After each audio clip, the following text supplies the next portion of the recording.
Assalamualaikum warahmatullahi wabarakatuh. Kembali lagi di channel Minum Malam. Untuk kisah kali ini ada sebuah cerita yang berjudul Kutukan Sumpah Pocong. Sebelum kita lanjut ke ceritanya, tekan dulu tombol like video ini dan jangan lupa tekan juga tombol subscribe channel ini. Nyalakan juga lonceng notifikasinya agar tidak ketinggalan cerita-cerita lainnya. Dan seperti apa untuk kisah kali ini?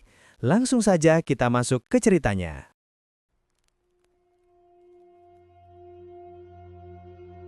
Suara azan maghrib menggema dari kejauhan, menggulung udara sore yang lembab di desa Tegal Suro. Di antara kabut tipis yang turun pelan dari arah sawah, berdirilah sebuah surau kecil berdinding bambu. Lampu minyak di depannya bergoyang ditiup angin, menebarkan bayangan samar di tanah becek. Sore itu, seperti biasa, warga desa berbondong datang ke surau untuk mengaji bersama Ustadz Harun, seorang ustadz muda yang belakangan ini jadi pembicaraan banyak orang. Bukan hanya karena ceramahnya menenangkan hati, tapi juga karena katanya beliau punya kemampuan menyembuhkan segala penyakit lewat doa. Dari luar, suara tawa jamaah terdengar hangat. Masya Allah, Ustadz Harun kalau ceramah enak banget ya. Nggak kayak ustadz-ustadz lain, lembut tapi dalam, ujar Mak Ranti, nenek tua yang duduk di depan surau sambil menggenggam botol kecil berisi air doa. Di sebelahnya, Rifki, seorang santri muda yang baru beberapa bulan mondok di sana, mengangguk pelan. Iya Mak, saya juga heran, ustadznya masih muda, tapi jamaahnya banyak banget, kadang sampai nggak muat di surau. Sambil tersenyum, Mak Ranti membalas, doanya manjur nak. Cucu Mak kemarin panas tinggi, minum air dari Ustadz Harun, langsung sembuh.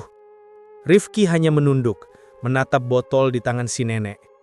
Di permukaan air itu, tampak bayangan kecil seperti bercak hitam, tapi ia mengabaikannya. Malam itu, setelah pengajian selesai, surau kembali sepi. Hanya suara jangkrik dan desis angin dari sela pohon pisang yang menemani. Rifki yang bertugas membersihkan surau, berjalan pelan sambil membawa sapu lidi. Dari balik ruang imam, terdengar suara orang berbisik pelan. Ya, aku sudah beri sesajen. Jangan ganggu aku lagi. Langkah Rifki terhenti. Suara itu, suara Ustadz Harun. Rifki menelan ludah, mendekat dengan hati-hati. Ia mengintip lewat celah bambu itu. Di dalam ruangan kecil itu, tampak Ustadz Harun duduk bersila di depan sajadah hijau. Di depannya bukan kitab suci, melainkan sebuah wadah tanah liat berisi dupa yang masih menyala. Asapnya berputar membentuk lingkaran di udara, menebarkan aroma tajam kemenyan yang membuat dada sesak. Rifki membeku. Ia ingin pergi, tapi rasa ingin tahu menahannya. Ustadz Harun terus bergumam dengan bahasa yang tidak dimengerti. Bukan bahasa Arab, tapi seperti mantra. Di antara gumaman itu, Rifki mendengar sesuatu yang membuat bulu kuduknya berdiri. Kau sudah dapat yang kau mau. Sekarang giliranmu menepati janji. Darah satu nyawa lagi. Suara itu bukan suara manusia. Dalam sekejap, lampu minyak di sudut surau berkedip pelan, lalu mati.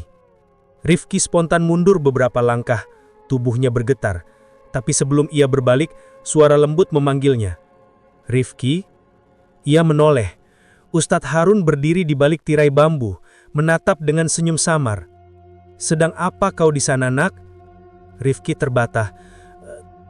Tadi saya dengar suara Ustadz, jadi saya kira ada yang dipanggil. Harun melangkah mendekat.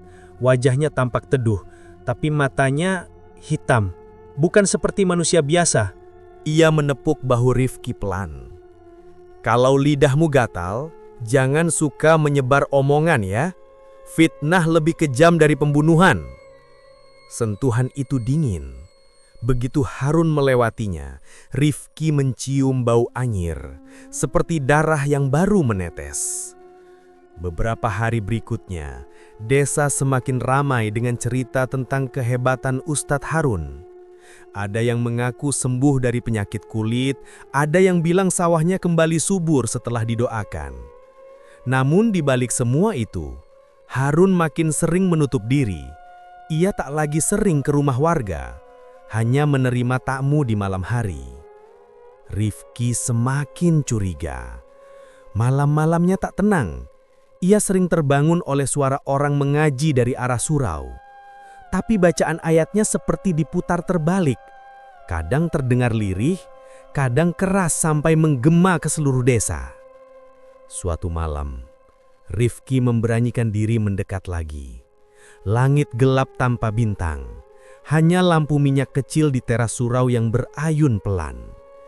Ia melangkah perlahan melewati halaman tanah, mendengar langkahnya sendiri menapak di genangan air hujan sore tadi.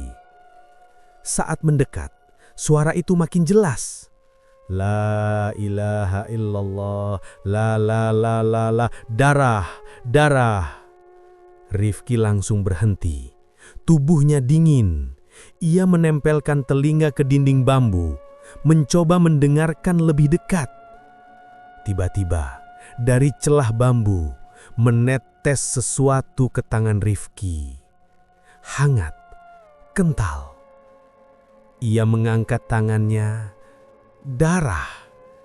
Seketika pintu surau berderi terbuka pelan. Dari dalam muncul bayangan Ustadz Harun dengan wajah tertutup kain putih seperti kain kafan, menatap lurus ke arahnya. Rifki menjerit tertahan, mundur sambil terjatuh ke tanah. Tapi ketika ia berkedip, bayangan itu sudah menghilang. Pintu surau kini tertutup rapat kembali. Keesokan paginya, Rifki mencoba menceritakan semuanya kepada Pak Lurah Rahman. Pak, saya lihat Ustadz Harun baca-baca yang aneh. Ada darah di surau. Saya takut, Pak, ujarnya cemas. Pak Lurah hanya tertawa kecil sambil menepuk pundaknya. Ah, kamu ini, jangan sembarangan ngomong soal guru agama. Mungkin kamu salah dengar. Ustadz Harun itu orang alim tahu, banyak warga terbantu karena beliau. Rifki ingin menahan, tapi lidahnya keluh. Semua orang di desa tampak terlalu percaya pada Harun. Bahkan Kiai Umar sendiri sempat berkata kalau Harun adalah cahaya baru di desa ini. Namun malam itu, cahaya di surau berubah menjadi sesuatu yang lain. Angin bertiup kencang dari arah hutan, membawa aroma busuk seperti daging terbakar. Dari kejauhan, surau tampak redup, tapi di dalamnya cahaya merah berdenyut seperti jantung. Rifki yang tidak bisa tidur menatap dari jendela pondoknya. Ia melihat siluet seseorang di dalam surau, sedang berdiri di atas sajadah, mengangkat tangan ke langit, tapi bayangannya di lantai justru membungkuk ke arah berlawanan. Ya Allah, Rifki bergumam lirih, menggenggam tasbihnya erat-erat. Tiba-tiba suara pintu kamar diketuk pelan. Tok, tok, tok. Rifki, suara lirih memanggil dari luar. Ustadz Harun mau ketemu, sekarang. Rifki tertegun. Jam dinding menunjukkan pukul 12:05. Sekarang, Mbah, tengah malam gini. Suaranya gemetar. Orang di luar tidak menjawab, hanya mengetuk lagi, lebih keras. Tok, tok, tok. Dengan ragu, Rifki membuka pintu. Tapi di depan pintu tak ada siapa-siapa.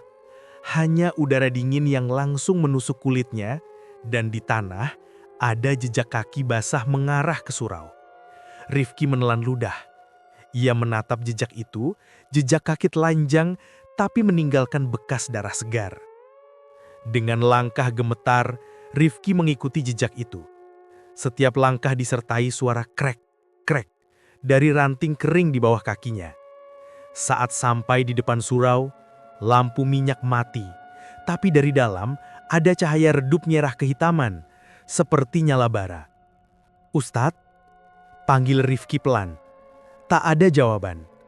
Ia membuka pintu perlahan, krek, krek.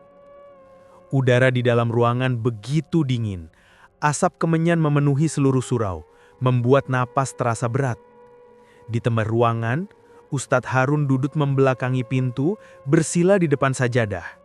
Di depannya ada baskom kecil berisi air yang berwarna merah pekat. Rifki maju satu langkah. "Ustadz? Ustadz lagi ngapain?" Harun tak menjawab. Tangannya terangkat, meraih sesuatu dari udara, seperti memanggil sesuatu yang tak terlihat. Lalu ia berbisik lirih. "Darah pertama sudah kuambil, tinggal satu lagi." Rifki spontan berlari mundur, tapi kaki kirinya terpeleset kena genangan air yang lengket. Saat ia lihat ke bawah, genangan itu bukan air, tapi darah. Lampu minyak di dinding tiba-tiba menyala sendiri, menyorot wajah Harun yang kini menatap lurus ke arahnya. Wajah itu berubah, kulitnya retak seperti arang, matanya putih tanpa bola mata.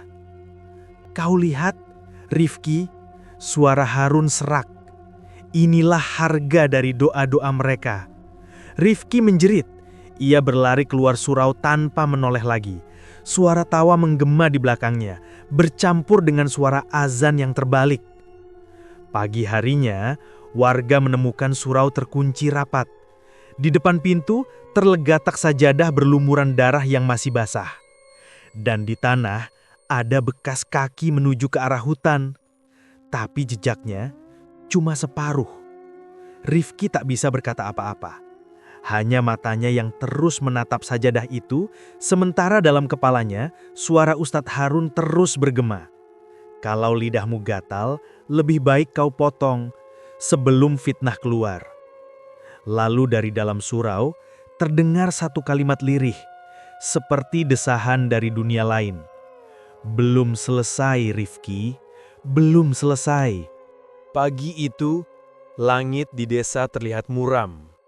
Awan hitam menumpuk di atas perbukitan, seolah menekan suasana desa yang mendadak tegang. Orang-orang berkerumun di halaman masjid. Wajah mereka tegang, mata mereka saling menatap dengan rasa ragu dan takut. Kabar tentang Ustadz Harun yang ditemukan di surau bersama sajadah berdarah sudah menyebar ke seluruh penjuru desa. Sebagian warga tidak percaya, sebagian lagi mulai curiga. Tapi satu hal yang pasti, nama Harun kini jadi bahan bisik-bisik di setiap warung dan halaman rumah. Di tengah kerumunan itu, Rifki berdiri diam. Napasnya berat, tangan dingin, dan matanya terus mengawasi Harun yang duduk di beranda masjid. Ustadz itu tampak tenang. Wajahnya bersih, jubah putihnya rapi, tapi entah kenapa, ada sesuatu di matanya yang membuat siapapun merasa tidak nyaman. "Ini semua fitnah!" Suara Harun menggema keras, membuat orang-orang terdiam. Ia berdiri, menatap ke arah Pak Lurah dan Kiai Umar yang duduk di depan jamaah. "Saya sudah mengabdi di desa ini 3 tahun. Saya mengajar ngaji, menolong orang, dan tidak pernah ambil sepeser pun dari infak tanpa izin. Kalau ada yang menuduh saya menipu, buktikan." Kiai Umar menatapnya lama. Wajahnya keriput, tapi sorot matanya tajam.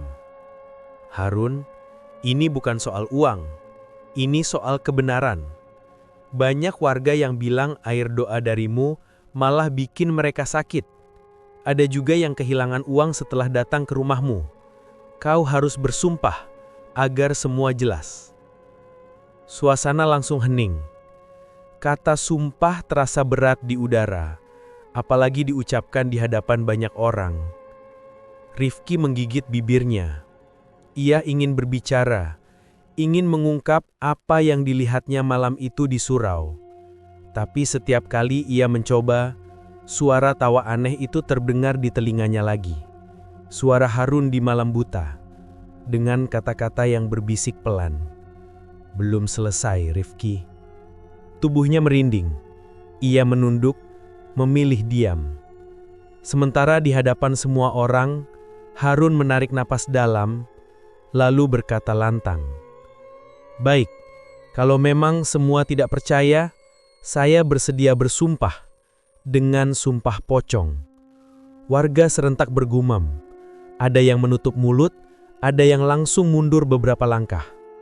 Sumpah pocong bukan hal biasa. Itu bukan sekedar ucapan. Itu adalah ikrar yang disaksikan langit dan bumi, tempat manusia menyerahkan nasibnya langsung di tangan Tuhan.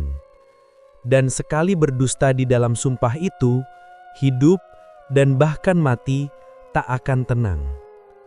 Menjelang malam, masjid desa disiapkan. Lilin-lilin disusun mengelilingi ruang utama.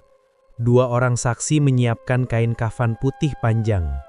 Bau minyak wangi bercampur kemenyan menyebar ke seluruh ruangan, membuat udara terasa berat dan menyesakan. Rifki duduk di pojok masjid bersama beberapa warga muda. Ia melihat Harun berbaring di tengah ruangan, tubuhnya dibungkus kain kafan hingga hanya wajahnya yang terlihat. Kiai Umar berdiri di dekat kepala Harun, memegang Al-Quran di dada. Suara doa-doa mulai dibacakan. Angin dari luar tiba-tiba berhenti. Semua terasa hening, terlalu hening. Bahkan jangkrik pun seakan menahan napas. Kiai Umar berkata dengan suara bergetar, "Harun bin Mahfud, demi Allah yang Maha Mengetahui, apakah engkau bersumpah bahwa engkau tidak menipu umat, tidak menggunakan ayat suci untuk keuntungan pribadi, dan tidak menyesatkan mereka?" Harun membuka mata perlahan. Tatapannya dingin. "Aku bersumpah, demi Allah, aku tidak menipu siapapun." Kiai Umar melanjutkan, "Dan kau tahu, kalau kau berdusta dalam sumpah ini, bumi tak akan mau menerima jasadmu nanti." Harun tersenyum samar. "Kalau aku berdusta, biarlah darahku sendiri yang jadi saksi." Begitu kata terakhir keluar dari bibirnya. Angin berhembus keras dari arah pintu masjid, membuat semua lilin bergoyang. Tiba-tiba, satu persatu api padam, sampai ruangan hanya disinari satu lilin kecil di dekat kepala Harun. Lalu terdengar suara tetesan air. Tik, tik, tik. Rifki menatap ke arah sajadah di bawah tubuh Harun, dan matanya membesar. Ada tetesan darah merah jatuh dari dada Harun, menodai sajadah hijau tua di bawahnya. "Ya Allah," bisik salah satu warga. Mak Ranti langsung menjerit, "Astagfirullah, darah! Lihat darahnya!" Kiai Umar segera beristighfar, tapi wajahnya pucat. Sementara Harun hanya berbaring diam, matanya terpejam rapat. Bibirnya tersenyum tipis, seperti menikmati sesuatu. Rifki maju mendekat. Bau amis langsung menyergap hidungnya. Darah itu segar, bukan darah lama. Ia menatap wajah Harun yang kini tampak lebih pucat dari kain kafan yang menutupi tubuhnya. Ustadz berdarah. Dari dada Ustadz keluar darah," katanya terbata. Harun perlahan membuka mata. "Darah? Oh, mungkin itu tanda sumpahku diterima." Rifki mundur pelan. Ia bisa merasakan hawa dingin menyelusup ke kulitnya. Ada sesuatu yang tidak benar. Dan memang benar, setelah malam itu, tidak ada lagi yang sama. Beberapa hari kemudian, warga yang ikut menyaksikan sumpah itu mulai mengalami kejadian aneh. Satu persatu mengaku mendengar suara orang berbisik di tengah malam. Ada yang melihat bayangan pocong berdiri di dekat masjid. Ada juga yang menemukan sajadahnya di rumah basah oleh darah, meski tidak ada luka di tubuhnya. Rifki sendiri mulai dihantui mimpi-mimpi aneh. Setiap tidur, ia melihat Harun berdiri di tengah masjid, masih terbungkus kafan, memegang sajadah berdarah sambil berbisik, "Aku sudah bersumpah, tapi kenapa mereka masih tidak percaya?" Ia sering terbangun dengan keringat dingin dan suara azan yang terdengar tidak normal. Seperti azan yang diucapkan terbalik. Suatu sore, Rifki memberanikan diri menemui Kiai Umar di rumahnya. "Kiai, saya takut. Sejak sumpah itu banyak yang berubah. Bahkan suara azan sekarang sering double, Kiai. Kadang yang pertama kedengarannya aneh." Kiai Umar duduk termenung. Wajahnya tampak lelah. "Aku juga merasakannya, Nak. Sumpah itu berat sekali. Saat kain kafan itu diikat, aku mencium bau tanah kubur, dan ada hawa lain yang datang bersamaan. Rifki menelan ludah. Maksud Kiai, Ustadz Harun berdusta waktu bersumpah. Kiai Umar menatapnya dalam. Kalau benar dia berdusta, maka sumpahnya berubah jadi kutukan.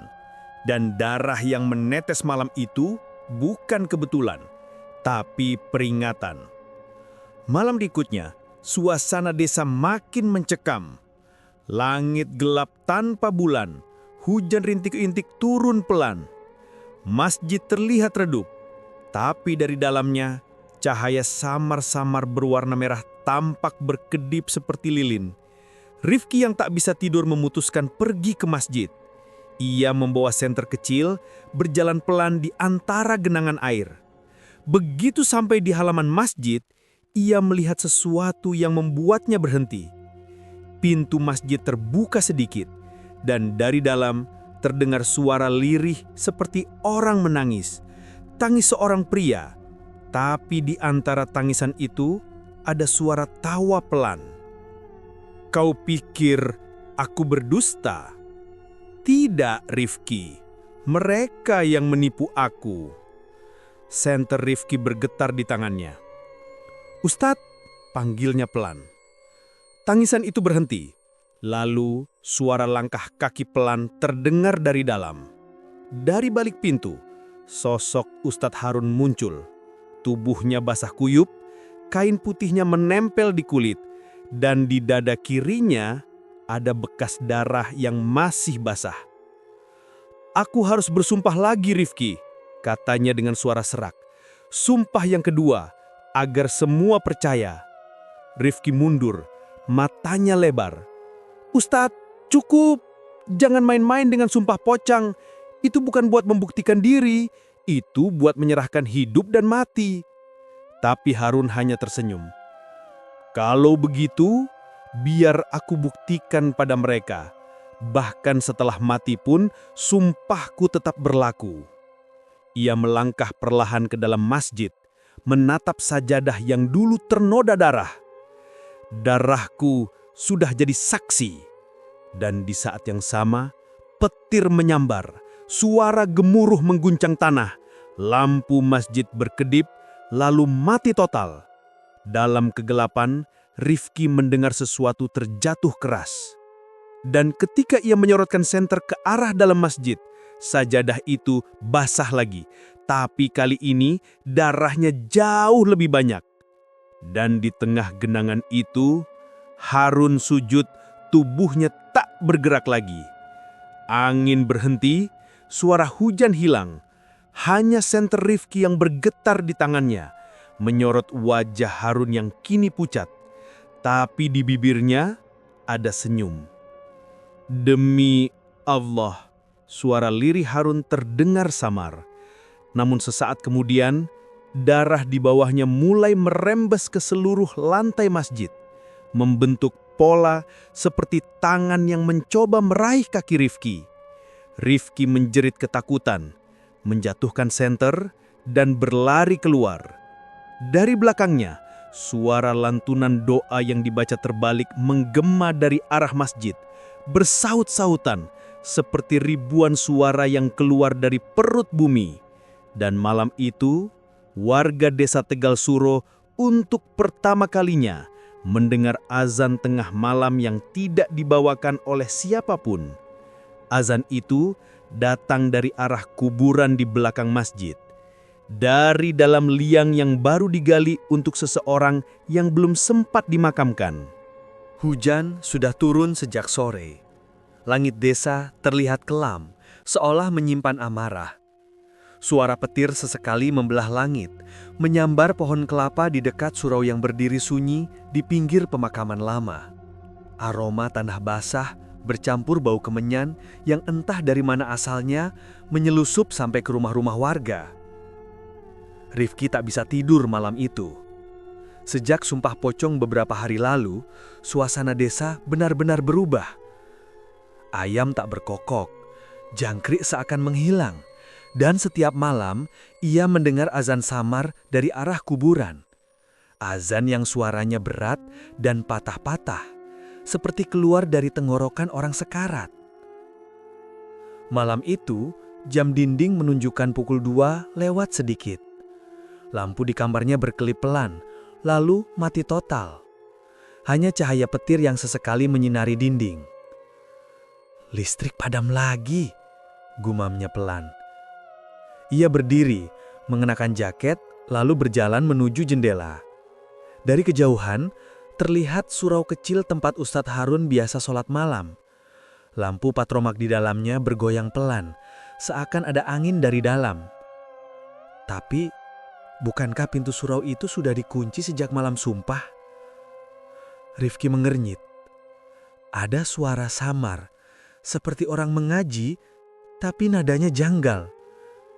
Bukan lantunan ayat biasa, suaranya melengking, berat, dan terdengar seperti mengaji terbalik. Rifki merinding, napasnya tertahan. Ia menelan ludah, lalu memutuskan keluar rumah dengan senter kecil di tangannya. Kalau ini ulah anak-anak, harusnya mereka berhenti sekarang. Gumamnya mencoba menenangkan diri.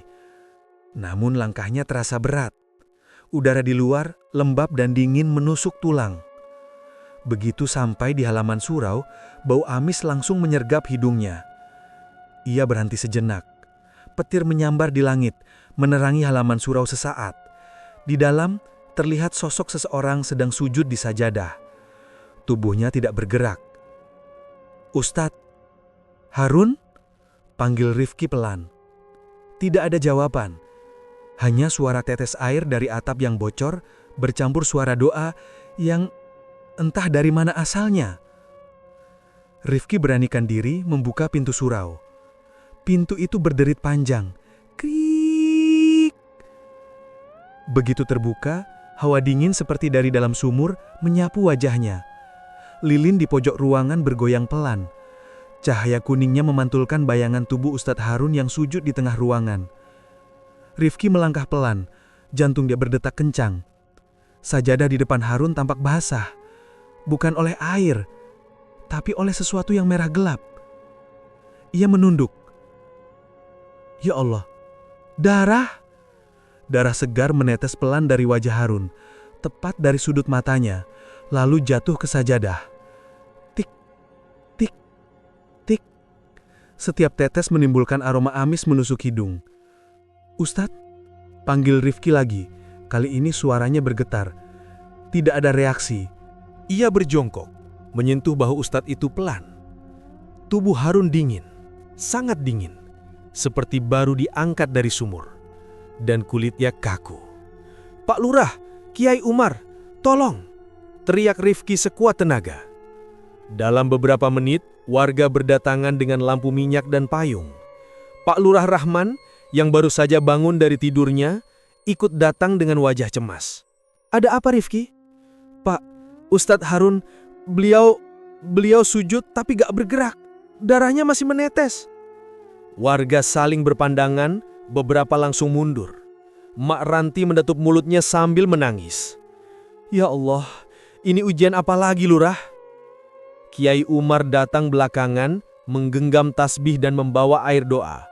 Langkahnya pelan, tapi matanya tajam. Ia menatap tubuh Harun lama, lalu menarik nafas berat. "Dia menantang sumpah suci," katanya lirih. Dan kini sumpah itu menuntut balas. Pak Lurah menunduk. "Kiai, apa maksudnya? Harun mati dalam sujud. Bukankah itu tanda husnul khotimah?" Kiai Umar menggeleng pelan. "Tidak, kalau darah mengalir dari matanya. Itu bukan tanda baik. Itu tanda arwahnya menolak pergi." Rifki menatap tubuh Ustadz itu. Kain kafan putih yang dulu ia pakai saat bersumpah, kini terlipat di samping sajadah, berlumur darah di ujungnya. Dan di dada Harun ada bekas garis memanjang, seperti torehan kuku. Hening, semua diam, hanya suara hujan deras di luar dan sesekali petir yang membuat mereka terkejut. Lalu tiba-tiba, tangan kanan Harun bergerak, pelan, tapi jelas. Ia mencengkram sajadah yang di bawahnya dengan kuat. Mak Ranti menjerit, Astagfirullah, tangannya gerak. Beberapa warga langsung berlari keluar surau. Rifki terpaku. Ia melihat sendiri jari-jari pucat itu menekan kain sajadah, lalu berhenti, membeku lagi. Tapi dari arah mulut Harun terdengar bisikan lemah. Belum selesai. Rifki tersentak mundur. Kiai Umar beristighfar keras. A'udzubillahi minasyaitonirrajim. Ia menyiramkan air doa ke tubuh Harun, tapi air itu malah menguap begitu menyentuh kulitnya. Apa yang terjadi, Kiai? Tanya Pak Lurah panik. Kiai Umar terdiam. Sumpahnya masih aktif. Arwahnya belum diterima bumi. Hujan makin deras. Dari jendela surau, kilat menyambar memperlihatkan bayangan pohon kelapa yang bergoyang liar. Di sela suara hujan, terdengar suara lain, seperti lantunan doa, tapi terbalik. Dan kali ini, semua yang ada di surau mendengarnya. Ya Allah, bisik Rifki. Dengar itu, Kiai, suara siapa itu? Kiai Umar menatap ke arah pintu. Itu suara yang sama seperti malam sumpah itu, suara yang datang dari dunia lain. Dukun Rawa, orang pintar tua yang dikenal warga, tiba di lokasi dengan tongkat kayu dan daun kelapa kering. Aku sudah dengar dari jauh, katanya dengan suara serak. Kain kafannya belum dilepas ya? Pak Lurah mengangguk. Jangan disentuh dulu, kata Dukun Rawa cepat. Kalau arwahnya masih terikat sumpah, tubuhnya belum benar-benar mati di mata mereka. Mereka siapa? Tanya Rifki bingung. Dukun Rawa menatapnya lama. Mereka yang ikut mendengar sumpah itu malam itu, yang tidak terlihat oleh manusia.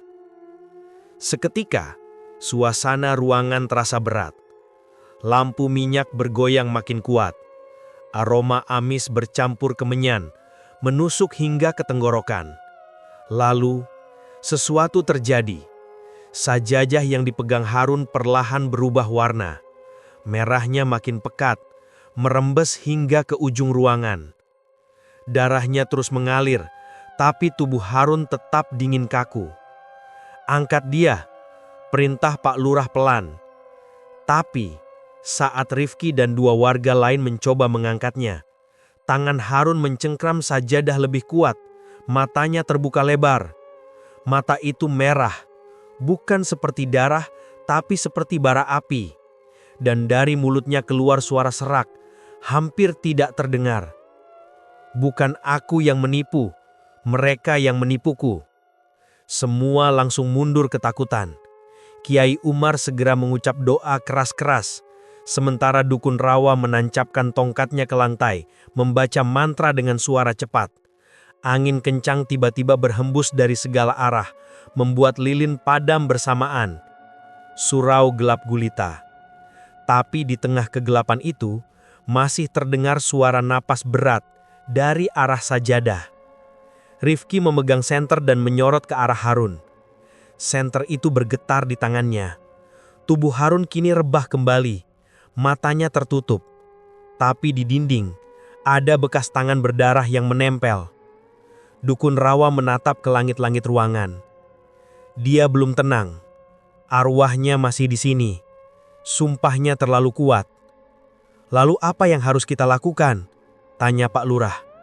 Kita harus kuburkan dia sebelum azan pertama. Kalau tidak, darahnya akan terus keluar sampai tanah menolaknya. Rifki memandangi wajah Ustadz itu. Dalam hati kecilnya, ia merasa ini bukan hanya soal kutukan saja. Ada sesuatu yang disembunyikan Harun, sesuatu yang membuat sumpah itu benar-benar berbalik padanya. Hujan di luar makin deras, mengguyur halaman surau hingga becek. Ketika warga bersiap mengangkat jenazah Harun, suara petir kembali menggelegar. Dan saat itu, sajadahnya bergerak sendiri, seperti ditarik dari dalam lantai. Semua orang menjerit. Kiai Umar menatap ke bawah. Lantai surau yang mereka injak mulai retak, mengeluarkan darah dari celah-celahnya. "Keluar! Cepat keluar semuanya!" teriak Dukun Rawa. Mereka berhamburan keluar. Tapi Rifki, yang terakhir keluar, sempat menoleh ke belakang. ia melihat tubuh Harun masih dalam posisi sujud, tapi di belakangnya, di dinding surau, muncul bayangan hitam tinggi besar dengan mata merah menyala, menatapnya. Belum selesai Rifki, suara itu berbisik pelan, membuat darahnya membeku. Lalu petir menyambar tepat di atap surau. Cahaya putih menyilaukan menelan seluruh ruangan. Dan ketika semuanya kembali gelap, surau itu terbakar dari dalam, tanpa api. Rifki jatuh tersungkur di tanah, menatap langit. Hujan tetap turun, tapi dari arah surau, terdengar suara mengaji. Terbalik lagi, kali ini lebih keras. Dan di sela-sela suara itu, terdengar lirih, suara Harun sendiri. Kalau aku berdusta, biarlah darahku jadi saksi. Hujan sudah berhenti 2 hari lalu, tapi tanah desa masih lembab dan beraroma aneh, seperti darah besi yang baru kering. Kabut kini turun lebih cepat, bahkan sebelum matahari benar-benar tenggelam. Dan setiap kali angin lewat di antara pepohonan bambu di dekat makam, warga mendengar suara langkah kaki.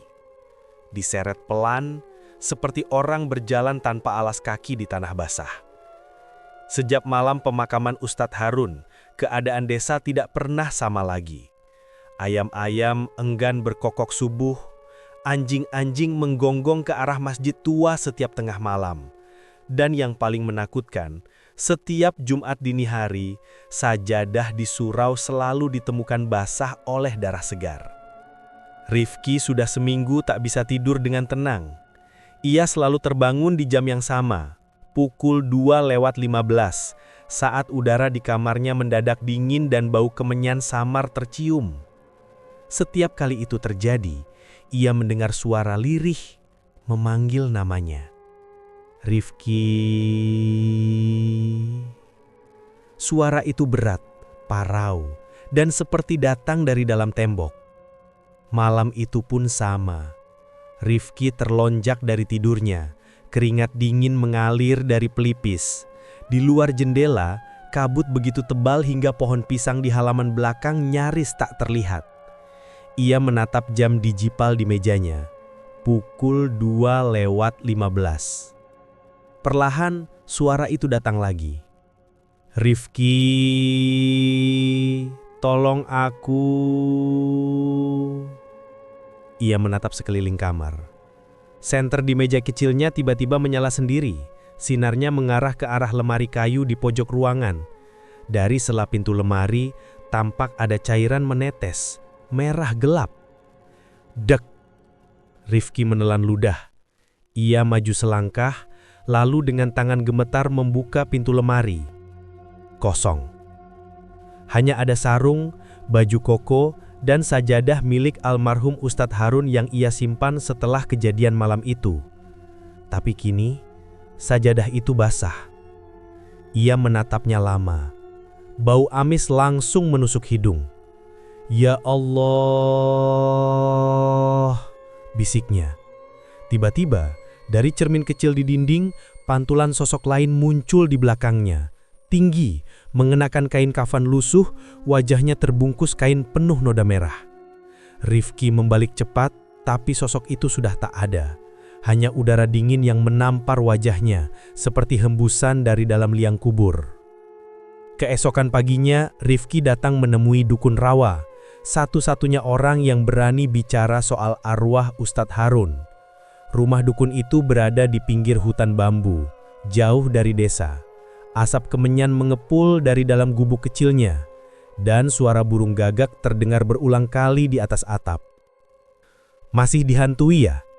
Tanya Dukun Rawa tanpa menoleh, sambil menaburkan garam di atas arang panas. Rifki duduk gemetar di depan tungku. Iya mbah, tiap malam dia manggil nama saya udah gak kuat mbah. Dukun Rawa menghela napas panjang. Arwahnya belum diterima bumi nak, dia mati membawa sumpah yang salah, dan sumpah pocong yang berdusta tak akan hilang meski tubuhnya dikubur. Jadi, maksud mbah, dia masih di sini? Lebih dari itu. Suara Dukun Rawa pelan, tapi menusuk. Dia menuntut kebenaran yang disembunyikan. Rifki menatap Mbah Rawa bingung. Kebenaran apa? Sang dukun menatap ke arah tungku. Api di dalamnya bergetar, lalu padam sendiri. Coba kau periksa makamnya nanti malam. Kalau tanahnya bergerak, berarti arwahnya menolak dikubur. Rifki menelan ludah. Mbah, jangan bercanda. Siapa yang bercanda, nak? Dukun rawa menatapnya tajam. Tak di malam aku mendengar azan dari arah kuburan. Tapi tak ada orang yang mengumandangkan. Azan itu diputar terbalik. Suasana hening sejenak. Angin bertiup, membuat gorden kain lusuh di jendela bergoyang. Dari luar, terdengar suara langkah kaki di atas daun kering. Pelan, berirama, seperti seseorang berjalan mondar-mandir di halaman. Mbah, ada orang di luar? Tanya Rifki pelan. Dukun rawa memejamkan mata, lalu berucap lirih. Bukan orang. Tiba-tiba, semua lilin di ruangan padam bersamaan. Rifki menjerit kecil. Dari arah belakang, terdengar suara kain diseret di lantai tanah, lalu berhenti tepat di belakang mereka. Suara berat itu berbisik pelan. Rifki, bersihkan darahku. Rifki hampir pingsan mendengarnya. Namun Mahrawa segera menaburkan segenggam abu hitam ke arah belakang, lalu membaca mantra dengan cepat. Udara di dalam ruangan berputar seperti ada pusaran angin kecil. Lalu sunyi. Lilin menyala kembali. Tak ada apa-apa di belakang mereka. Hanya selembar kain kafan berlumur darah yang jatuh di lantai. Sore harinya, kabar aneh menyebar di desa. Beberapa warga melihat sosok pria berpakaian ihram mengelilingi masjid tua. Sajadah di surau juga kembali ditemukan basah dengan darah segar. Dan anehnya, suara azan terdengar 2 kali menjelang maghrib. Satu dari muazin, satu lagi dari arah kuburan Harun. Pak Lurah datang ke rumah Rifki malam itu. Wajahnya tegang. Rif, aku tahu kamu orang yang paling dekat sama almarhum. Tapi warga mulai ketakutan. Mereka bilang kamu yang sering dipanggil arwah Harun. Itu benar. Rifki menunduk. Saya nggak tahu, Pak. Tapi tiap malam saya mimpi beliau. Minta saya cari sesuatu. Katanya ada yang disembunyikan. Pak Lurah menarik nafas dalam. Kalau begitu, malam ini kamu ikut aku dan Kiai Umar ke kuburan. Kita harus lihat sendiri. Malam itu, kabut turun lebih pekat dari biasanya. 3 orang berjalan pelan menuju pemakaman. Pak Lurah membawa lampu minyak, Kiai Umar dengan tasbih di tangan, dan Rifki yang menggenggam senter. Bau tanah basah bercampur kemenyan semenyengat sejak mereka melangkah ke halaman kubur. Bismillahirrahmanirrahim, ucap Kiai Umar lirih. Suaranya bergetar. Sesampainya di makam Harun, mereka terdiam. Tanah di atas kubur itu retak. Dan dari celah-celah retakan kecil, mengalir cairan merah gelap seperti darah segar. Rifki mundur selangkah. Ya Allah, itu darah, Pak. Pak Lurah tertegun. Nggak mungkin, udah seminggu dikubur. Kiai Umar membaca doa keras-keras, tapi suara angin tiba-tiba menguat. Daun-daun bergoyang liar, dan dari arah belakang mereka, terdengar suara langkah kaki diseret pelan. Mereka bertiga menoleh bersamaan. Di antara kabut, tampak sosok tinggi mengenakan kain kafan berjalan tertatih. Wajahnya terbungkus, tapi dari lubang matanya mengalir darah pekat. Suaranya parau, lirih tapi jelas terdengar. Siapa yang berbohong waktu itu? Kiai Umar segera mengangkat tasbihnya. A'udzubillahi minasyaitonirrajim. Pak Lurah menunduk ketakutan. Tapi Rifki justru melangkah maju. Ustadz Harun, apa maksudnya? Siapa yang berbohong? Sosok itu berhenti.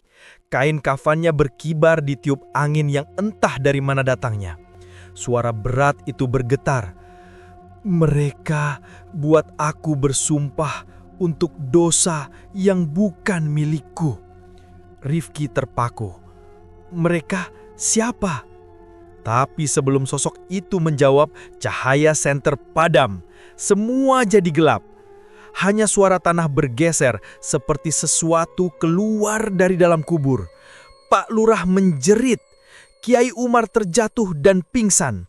Rifki berlari menyalakan senter, dan saat cahaya kembali menyala, makam Harun sudah terbuka sebagian. Tapi kosong. Tubuh Harun hilang. Dari dalam liang hanya tersisa sajadah berdarah yang terlipat rapi dan di atasnya ada tulisan samar seperti bekas kuku. Yang menuduhku akan menemuiku. Malam itu seluruh desa panik. Kiai Umar dibawa pulang dalam keadaan lemas dan mulai demam tinggi. Setiap kali ia sadar sebentar, mulutnya hanya menggumam nama Harun dan memohon ampun. Rifki duduk di beranda rumahnya, wajah pucat. Angin malam berhembus pelan, membawa aroma kemenyan. Dari kejauhan terdengar suara azan, tapi kali ini bukan dari masjid. Suaranya datang dari arah rumah Kiai Umar. Rifki langsung berdiri. Ia tahu azan itu bukan dari manusia. Dan di cermin kecil di dekat pintu rumahnya, ia melihat bayangan seseorang berdiri di belakangnya. Tubuh tinggi terbungkus kain putih dengan darah yang menetes dari wajah. Suara serak itu berbisik, "Cari kebenaran itu, Rifki, sebelum semuanya ikut terkubur." Rifki membalik, tapi ruangan kosong. Hanya ada sajadah lama yang tergeletak di lantai, basah oleh darah baru. Udara terasa makin dingin. Lampu minyak di ruang tamu berkelip lalu padam.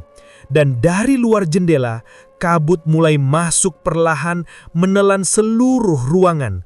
Suara azan makin keras, tapi kali ini di sela-selanya terdengar suara tangisan dan tawa samar bersahut-sahutan dari arah kuburan. Rifki memegangi dadanya, napas tersengal. Ya Allah, apa yang sebenarnya terjadi di desa ini? Namun sebelum ia sempat melangkah keluar, dari bawah lantai rumah terdengar sesuatu bergeser. Seperti sesuatu yang merangkak naik dari dalam tanah. Cliffhanger. Dari celah papan lantai muncul tangan pucat penuh tanah mencengkeram kaki Rifki erat-erat. Diiringi suara parau itu lagi, lebih dekat dari sebelumnya. "Aku belum selesai, Rifki." Untuk pertama kalinya setelah berminggu-minggu, matahari menembus kabut tebal di desa. Udara terasa lebih ringan, walau masih menyimpan hawa dingin yang lembab. Angin bertiup pelan, membawa aroma tanah basah bercampur bunga kamboja. Aroma khas dari arah makam yang kini sudah tidak dijaga siapapun sejak malam terakhir itu. Namun bagi Rifki, pagi itu bukan pertanda lega. Ia duduk di beranda rumahnya, memegangi kepala yang berat, masih terngiang suara parau dari bawah lantai semalam. Di tangannya, sebuah buku lusuh dengan sampul kulit kecoklatan. Buku doa milik almarhum Ustadz Harun yang ditemukan di bawah papan lantai rumahnya, tepat setelah tangan pucat itu muncul. Buku itu bukan sembarang buku doa. Di balik ayat-ayat dan wirid biasa, ada lembaran-lembaran berisi tulisan tangan aneh. Doa-doa yang terdengar seperti mantra. Di beberapa halaman tertulis nama-nama warga desa, lengkap dengan angka di sampingnya. Nominal uang, jumlah besar. Rifki menatap halaman itu lama, jantungnya berdebar. Nama-nama itu bukan orang asing. Ada Pak Lurah, ada Kiai Umar, bahkan nama almarhum ayahnya sendiri. Semua orang yang pernah dibimbing Ustadz Harun, semua yang katanya ikut dalam amalan penyucian rezeki. Sementara di pojok halaman terakhir, ada tulisan kecil dengan tinta merah kering. "Jika aku mati dengan sumpah palsu, darahku akan menuntut mereka." Rifki menarik napas dalam-dalam. Tangannya gemetar saat menutup buku itu. "Ya Allah, jadi ini maksudnya. Saat itu juga, suara langkah terdengar dari luar. Kiai Umar datang, wajahnya masih pucat, tapi sudah bisa berjalan. Ia ditemani dukun rawa yang memegang kantong kain kecil berisi garam dan bunga 7 rupa. "Kau sudah menemukannya?" tanya dukun rawa pelan, menatap Rifki dengan mata yang dalam. Rifki mengangguk, lalu menyerahkan buku itu. "Ini mah, buku doa almarhum, tapi isinya bukan doa." Kiai Umar membuka beberapa halaman dan wajahnya langsung berubah. "Astagfirullah, ini catatan dosa dan ilmu hitam." Dukun rawa menghela napas berat. Dia bermain dengan hal yang tak seharusnya disentuh. Mencampur doa dengan ritual penundukan rezeki. Itu bukan dari Tuhan. Rifki menatap mereka dengan mata merah menahan takut. "Tapi kenapa beliau minta saya cari ini? Malam-malam beliau datang, minta saya bersihkan darahnya." Kiai Umar menatapnya lama, lalu menepuk bahunya pelan. "Mungkin karena hanya kamu yang mau dengar." Suasana mendadak hening. Hanya terdengar suara angin yang menembus selapapan, membuat tirai lusuh bergoyang pelan. Di luar burung gagak melintas, suaranya serak, seperti melanjutkan doa yang tak selesai. Menjelang sore, ketiganya pergi ke surau tua. Tempat sajadah berdarah selalu ditemukan setiap Jumat dini hari. Mereka menyalakan lampu minyak di dalam. Aroma minyak tanah bercampur dengan wangi kemenyan yang dibawa dukun rawa. Sajadah itu kini tampak kering, tapi warnanya sudah berubah gelap kehitaman. Rifki berlutut di hadapannya. "Disinilah semuanya mulai, Mbah." Kiai Umar membuka kitab kecil dan mulai membaca ayat ruqyah. Suaranya bergetar, tapi mantap. Sementara dukun rawa menaburkan garam di sekeliling sajadah, membentuk lingkaran kecil. "Apapun yang terikat di sini, kita bebaskan malam ini," ucapnya lirih. Udara dalam surau terasa berat. Cahaya lampu minyak berkelip, lalu padam sebentar sebelum menyala lagi. Dan di sela-sela bacaan Kiai Umar, terdengar bisikan, pelan, serak, seperti datang dari balik sajadah. "Aku tidak ingin menipu mereka. Tapi mereka memaksa." "Mbah, itu suaranya!" Namun dukun rawa menatapnya tegas. "Jangan jawab, dengarkan saja." Kiai Umar terus membaca ayat. Suaranya makin keras. Dari sajadah itu, mulai muncul cairan merah seperti darah. Tapi kali ini mengalir pelan, tidak seperti sebelumnya. Aroma amis bercampur kemenyan memenuhi ruangan. Rifki menutup hidung, tapi tetap menatap ke arah sajadah dengan mata berkaca-kaca. "Ustadz, kalau Bapak dengar saya janji akan bersihkan semua ini. Semua uang, semua nama yang ada di buku itu, akan saya kembalikan." Tiba-tiba, lilin di pojok surau menyala sendiri, walau tak ada yang menyalakan. Cahayanya putih kekuningan menyorot tepat ke wajah Rifki, dan dari arah depan, muncul bayangan samar. Sosok lelaki berjubah putih berdiri tegak dengan wajah tertutup kain, tapi kali ini tak ada darah. Suara itu terdengar lembut, berbeda dari sebelumnya.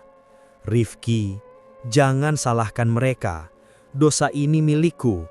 Tapi, kembalikan apa yang bukan hakku sebelum darah itu menjemput yang lain." Lalu sosok itu perlahan memudar, meninggalkan cahaya samar di atas sajadah. Hening kembali.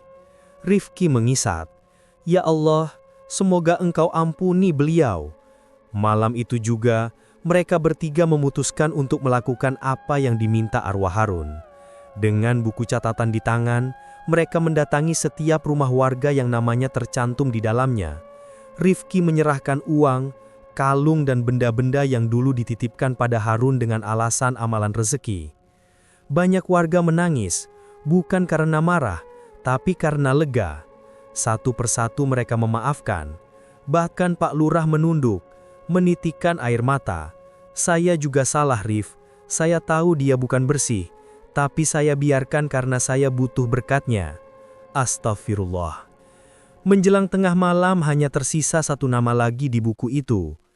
Kiai Umar menatapnya pelan dan tersenyum getir.